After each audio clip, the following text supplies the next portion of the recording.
Hello, sports fans. Coach Pat, I am back and I am well.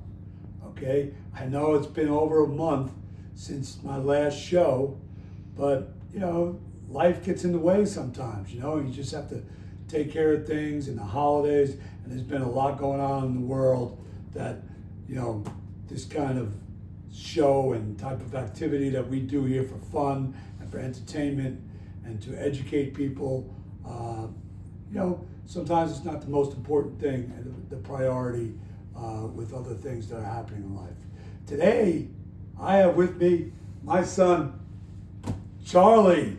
He's going to be my guest host today. Charlie, welcome to the Coach Pat Sports Talk Show. Happy to have you. It's an honor to be here. Appreciate that. So let's see, we have a whole bunch of things. First, I take care of my housekeeping, my sponsors, Netco Tools. Can't forget Dave and John and Patty and their son Matt, of course. Their sweatshirt came in handy today in the snow. Very warm, very good sweatshirt. Okay, of course, it's Coach Pat Show. All right, here we go. This is made by my lovely Miss Terry. Okay. So we'll start off with, since the last time we were together, which was right before Christmas, we've had a lot go on. I can't go without saying, that on January 12th, I was part of Coaches versus Cancer down at Donovan Catholic. It's a great event. We have played, a lot of girls basketball, high school basketball goes on for the day. And we raise money for the cause of trying to beat cancer. Okay, this year the concentration, the teal color was because the concentration was ovarian cancer, and strong thoughts for everybody out there that's dealing with cancer and everything. It's like everybody knows somebody that's fighting that fight, and I know I have some people in my personal life that are fighting it, and a high school friend that's fighting it, and we hope that everybody, chips in and finds a way to beat this thing. Okay, so that's what was going on while I was away. All right. The other thing is, let's see. So college football has come to an end. The last time I was on this show, I think we may have talked a couple of times about the whole college playoff thing, and that's behind us now. I think the best team in the country did win. Absolutely. Fernando, right? What do you think, John? Absolutely. Indiana, from start to finish, in my opinion, was the best team in college football from start to finish. The way they played, the way they're coached. The quarterback is a well-spoken young man, and he's going to do big things. Tom Brady's going to get his hands out on it in a couple months, and I think he's going to got a bright future ahead of him in the NFL. Yeah, he's a great representation of what sports is all about, and hard work and staying focused on his goals and what you have to do. And if you have a goal, don't let anybody tell you you can't do it. Mm-hmm. So I give him a lot of credit. A lot of the college coaches out there, their recruits, they might want to talk to the recruits on their staff, because California was the only team that offered them a scholarship, and I think someone missed the boat there. Absolutely. Except for California. Absolutely. So that was good. So that was a good run they had. And it was never about Miami, Notre Dame with the whole college playoff thing. I think they both belonged in it. But obviously Miami proved that they definitely belonged in it. Absolutely. And kudos to them. Mm-hmm. Not that I'm a big fan of them, but you got to give them credit. It was a fairly good game. Yeah. It was a pretty good game. I'd say so. Yeah, so that was good. And then yesterday, we now know who's playing in the Super Bowl. Mm-hmm. We have the Patriots playing against the Seattle Seahawks. What are your feelings there? Go Birds, West Coast Birds. I'm going to be rooting for the Seahawks. I think the Patriots are a good team, but they're also a very lucky team. And I think the Seahawks have a good defense. I think they're going to be hard to score on.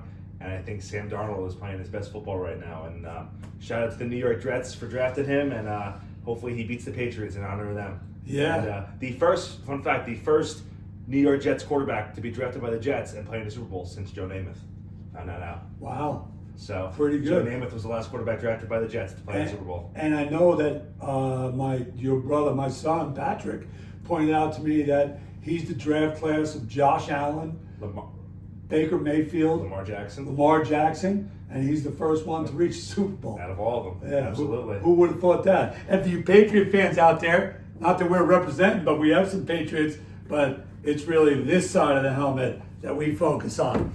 All right, all right. So let's talk about that. I'm with Charlie. Go Seahawks. All right. West Coast Dowlings. And another fun. Yeah, shout out to our West Coast Dowlings: Shane, Chuck, Pam, Brianna, Elizabeth. Go Seahawks. And another fun fact about the Seahawks is every time since 2005. Since 2005 that a new pope has taken seat in the in the Vatican, the Seattle Seahawks have gone to the Super Bowl. have gone to the Super Bowl. And once again, they are going to the Super Bowl, and that has transpired. Mm-hmm. So they have the Pope on their side, so that's a good thing to have on your side. Mm-hmm. All right. So let's talk about the Giants. Oh, man.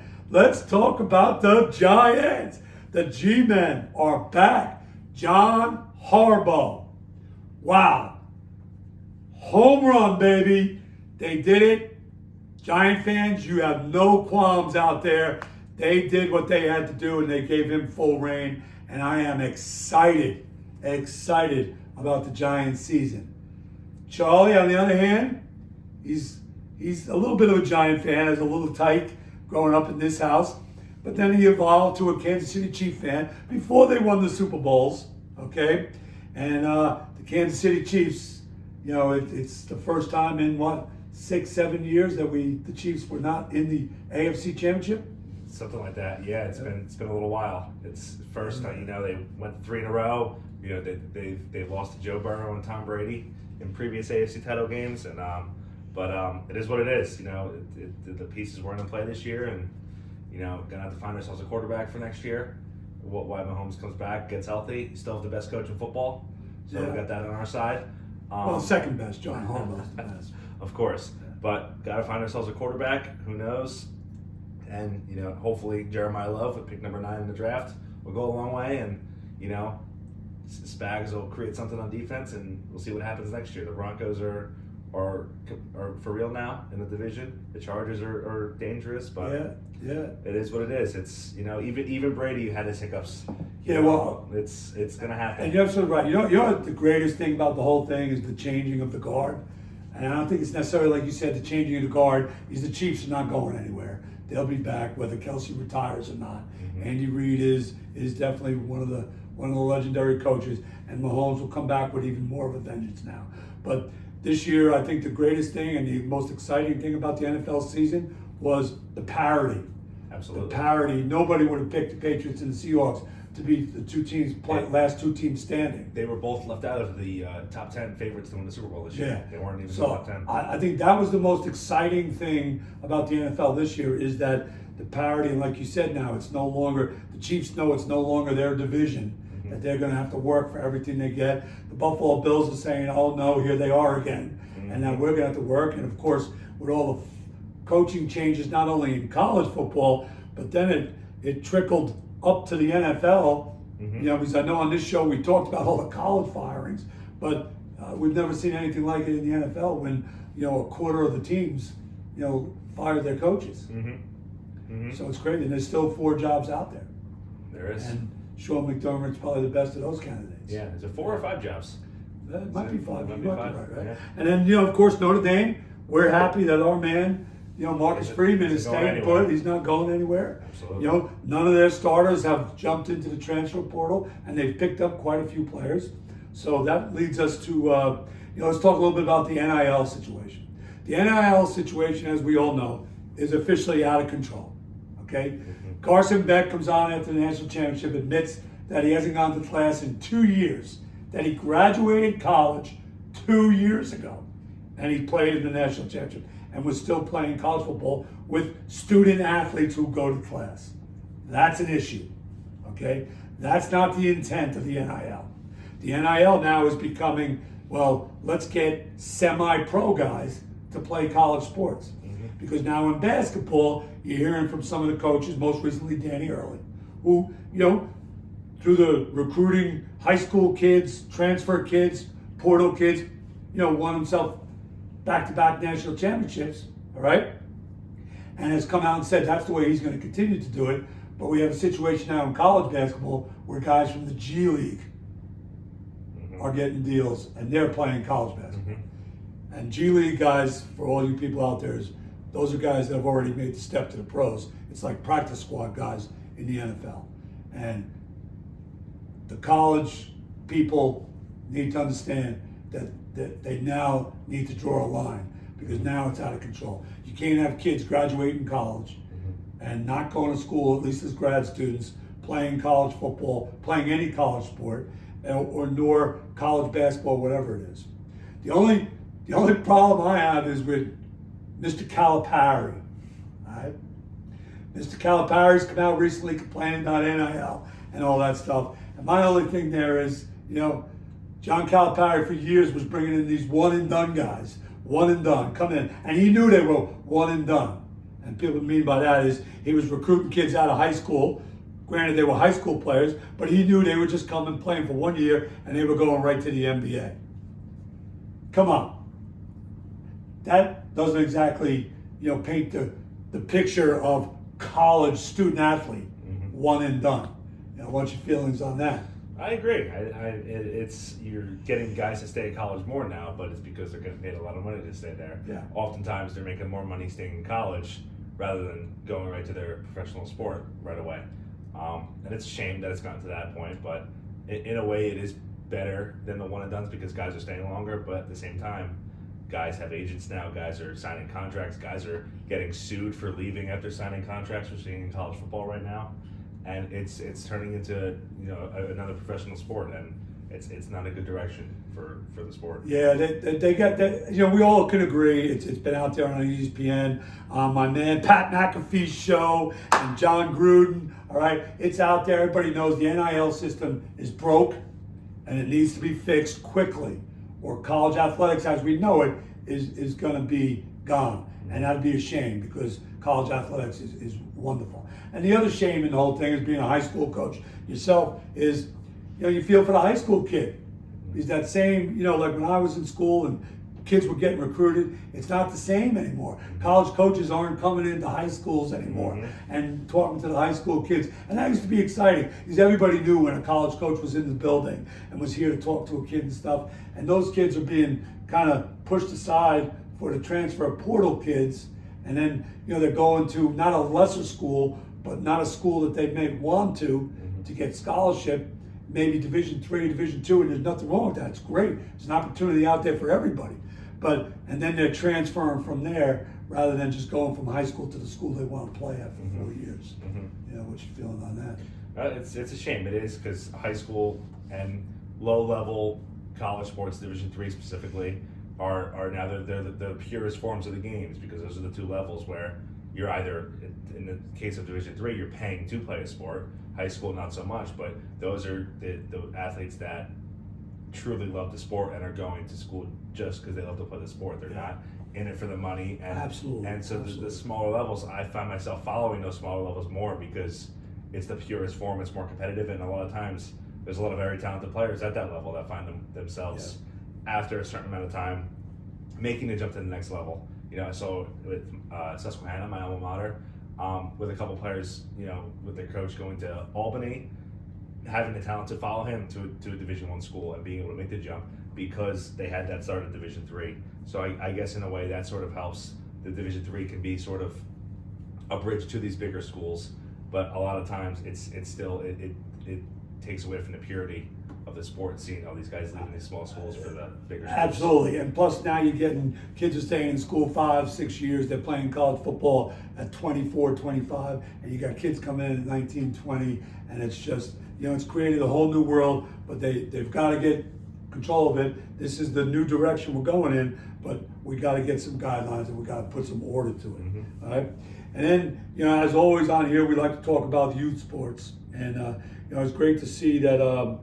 What's his name, from Wayne Valley, Greg Olson, Greg Olson now has a podcast, Yes. and it's called Youth Inc. You know, where he talks strictly about youth sports. You know, and there's a guy that played at the highest level, and he brings in all these top-notch guys, pro players that he played with, coaches, and they talk strictly about youth sports. And I was so ecstatic to see that because that's the roots. That's where it starts. And what's happening there is bad. It's not going in a good direction. There's not a day that I don't go on my computer, all right, and find a video or a story about a youth basketball game or soccer event, middle school. Just this past week, there was 3 different stories on middle school basketball games where not only was there a fight that started kind of on the court between players, but then parents came out of the stands. They came out of the stands. And in one case, a parent came out of the stand and freaking broke a referee's nose. Out of control. What are your thoughts on that? Absolutely. It's unbelievable. It's not every kid is a Division I athlete. It's less than 2%, I think it is, of high school athletes go to the Division I level. Your kid's not Tom Brady. And if he is, good for you. But if he's Tom Brady, you'll know it pretty early on, or else, you got to teach them to love the games. Right, and if your kid is on the court getting fouled, or in the baseball game getting called out or getting called safe, and your kid is the one who tagged him out, and you think he was out and the ump called him safe, you can't come out of the stands and start. You're making it worse for your kid, you know. And I can't believe how many stories I'm seeing where parents are actually going out onto the court, or 2 mothers are fighting at the scorer's table, and it leads out onto the court. Parents out there that are doing this, that are partaking in these things, you are not helping your child. You're making it worse, and you're probably scaring them away, not wanting to show up and play ever again. And Dan Orlovsky was on that Greg Olson show, and he even said it, that he had to check himself, because when he first became that parent watching his girls play, that he saw himself, like really screaming and yelling from the stands, and he kind of had to take a back seat and say, wait, what am I doing? Parents, don't do it. Let your kid be their parent. Support them. Don't grind into them when they get in the car after the game or after practice. Let the coaches do that. That's why you pay these coaches that you pay for private lessons, and that's why these coaches get paid to coach your children and so forth. Let them be the one to discipline your kid and get on your kid and correct your kid's mistakes. Just be your parent. Just be their parent. We really got to get a control down in the youth levels too, because it's just trickling down from everywhere.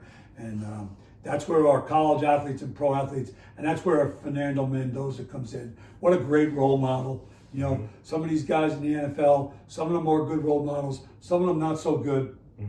But these are the kids kids look up to these guys, and they need to keep that in mind. They really have to understand that it's bigger than them.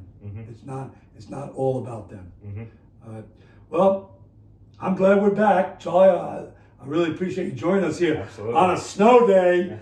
That was one of the reasons we're back. What a great snow day, and a delayed opening tomorrow. It's a wonderful thing to be an educator. Absolutely. Right? A wonderful thing. So, what are your thoughts, Charlie? How do you want to wrap it up there? We'll give a message out there to the young people, the parents,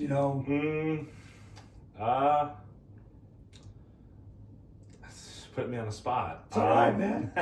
You got to learn. Kind of back to Indiana football a little bit, I think. I think, a guy like Coach Cignetti, it's never too late to give up on what he wanted to do. He was, at 50 years old, he was an assistant coach and took a smaller level job to in order to get a bigger level job down the road. And, taking that job at Indiana, people looked at him like he was nuts. There's no way you could win there. And he said, all right, well, watch me. And he bet on himself. Google me, he said. Google me. That's what he said. Google me, he said. He bet on himself, and he brought in players that were betting on themselves to win. Yeah. And that's exactly what they did.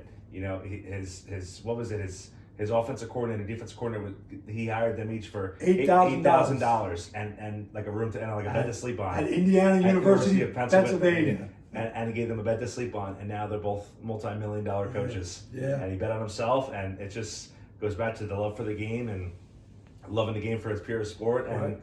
being able to, it's never too late, and there's always other opportunities out there. And to the young people, like what you're pretty much saying is, don't let anybody tell you no. Mm-hmm. You may get cut from a team. You may get cut from a play. All right. You may not be able to be in the band or something like that. But you know what? Don't let that stop you from doing it if that's what you love to do. All right. We all know the famous story about Michael Jordan. That's right. Cut from his high school basketball team. That's right. He went on to be the greatest of all time. That's an argument for another day. All right. But don't let anybody. Kurt Signetti, he didn't let anybody stop him. Fernando Mendoza, knew he wanted to play at the highest level. He was happy in California. He, if anything, use it as motivation. All right. But keep in mind, parents. All right. Like Charlie stated earlier, less than 1% of the population of kids out there playing youth sports will make it to the highest level. And less than 2% will get a college scholarship to play a particular sport. Don't specialize at 7, 8, 9, 10 years old. Play multiple sports. When you were a kid at the Giant youth football camps, what did those Giant football players all say? They played it all. They played multiple sports. They said, play multiple sports. That's important. Okay? And the other thing that's important is, don't be good, be great. All right? All right, signing off. I think it's episode 10. I'm not sure. I hope everybody's safe out there in the snow. Until next time, send the messages, all right? Subscribe, comments. We'd welcome it all. Thanks for tuning in. Until next time, Coach Pat with his guest, Charlie. Charlie, thanks for being here, brother. All righty. All right.